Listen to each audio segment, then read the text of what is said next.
Franco Machiavelli, analista financiero de mercados. Muy buenos días. ¿Qué tal, Eva? ¿Cómo estamos? Muy buenos días. Bueno, fotografía de este arranque de semana. Parecía que el viernes iba a abrirse una puerta al respiro y hoy, sin embargo, el miedo, el temor a una recesión en Estados Unidos está extendiéndose. No sé cómo estás viendo la fotografía. Pues sí, yo creo que tú lo has dicho, ¿no, Eva? Teníamos ese dato de empleo, sobre todo el viernes, que contraintuitivamente muchos podían llegar a pensar de que, bueno, pues como era un dato un poco más débil de lo estimado, pero no tanto como se podía llegar a esperar, ¿no? Porque muchos estaban mirando, pues, recortes gubernamentales, recorte del gasto público, etcétera, etcétera, que no se ha manifestado tanto, al menos en este dato, veremos en los siguientes, y que a lo mejor eso abría la puerta a que la Reserva Federal incluso pudiese bajar los tipos. En relación a lo que me comentas de ese temor a recesión, sobre todo esas declaraciones de Donald Trump que hemos estado viendo, yo tengo un poco mi teoría personal, que le hemos estado comentando mucho en Negocios Televisión, y aquí hay un factor clave que hay que tener en cuenta, y es toda la incertidumbre que Trump está generando en términos generales alrededor de lo que sería el crecimiento económico. No solamente estamos viendo que estaría a la altura de lo que vendría a ser esa crisis sanitaria del año 2020, sino probablemente lo más importante es este gráfico que estamos viendo en pantalla, Eva, y es que de hecho lo hemos estado hablando en los vídeos de gráficos del inversor en Negocios Televisión, y es la refinanciación de esa deuda que vence muy pronto, dentro de unos pocos meses, y que se debería refinanciar con los tipos actuales. Por lo tanto, siempre Donald Trump ha querido que se bajen los tipos de interés. ¿De acuerdo? Vamos a unir piezas. Y él siempre ha querido que se bajen los tipos, pero él no es nadie para bajar los tipos, porque la Fed a priori es un organismo independiente, como ya se ha dicho muchas veces.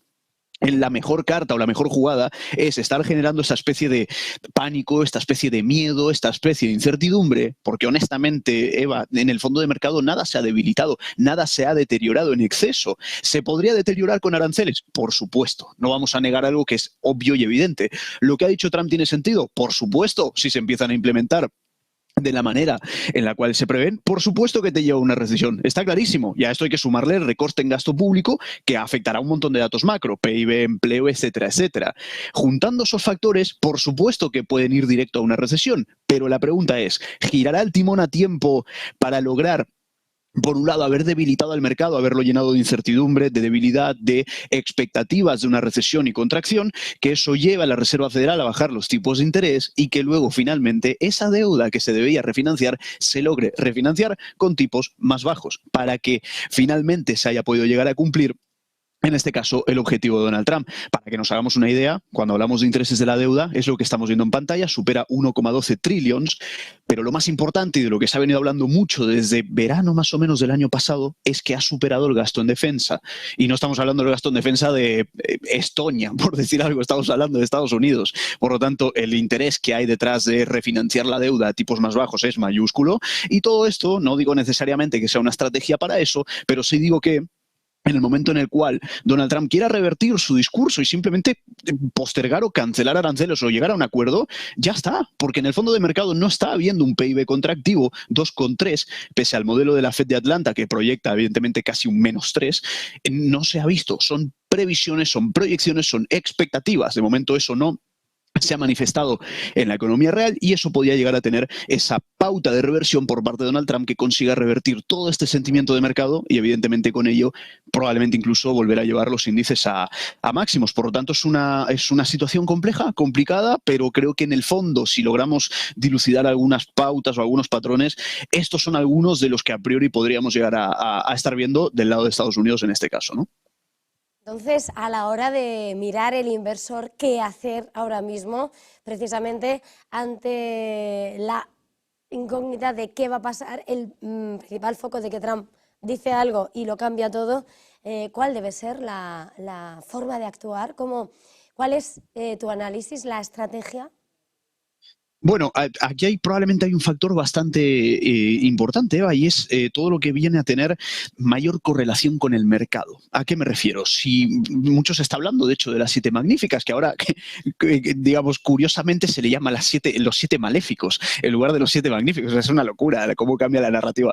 Pero en general lo que me vengo a referir es que frente a estas caídas que estamos viendo en el mercado, una de las estrategias que de hecho muchos inversores están viendo es, oye, compañías que realmente lo estén haciendo muy bien y que vayan a seguir teniendo su papel fundamental dentro de la economía, pues están recibiendo un castigo injusto, un castigo irracional, que es lo que se suele llamar pues una oportunidad cuando estamos en rebajas. Vale, punto uno, pero hay que saber apreciar de que evidentemente si digamos, la contracción sigue a todos los efectos, le puede quedar bastante caída al mercado. Quiero decir, dos o tres factores muy breve, lo comento, Eva, que sería, primero y principal, evidentemente la pérdida de tendencia, como lo último que hemos estado viendo.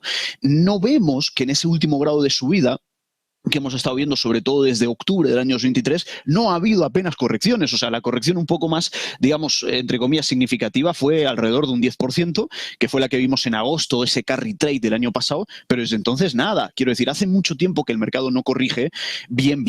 Y un factor fundamental en este caso que hay que tener en cuenta es que, como comentaba Ryan Detrick, la volatilidad es el precio que pagamos por invertir. Quiero decir, no vamos a estar nunca exentos de que el mercado corrija. Si además tenemos en cuenta de que estamos en niveles un poquito sobrecomprados y que no hemos corregido en magnitudes similares desde hace ya bastante tiempo, pues lo más normal es que le pueda llegar a quedar algo de caída. Por lo tanto, ahí aplicaríamos el concepto de rebajas en valores que sean atractivos, etcétera, etcétera, pero si lo que queremos es menos daño en la cartera en la actualidad, hay que buscar valores con una beta defensiva, valores que no amplíen la caída si el índice cae. ¿Me explico? Es decir, Nvidia tiene una beta muy agresiva, 1,7, 1,8. Significa que si el mercado cae un 1, Nvidia cae un 1,8. Por lo tanto, eso le puede afectar al inversor medio.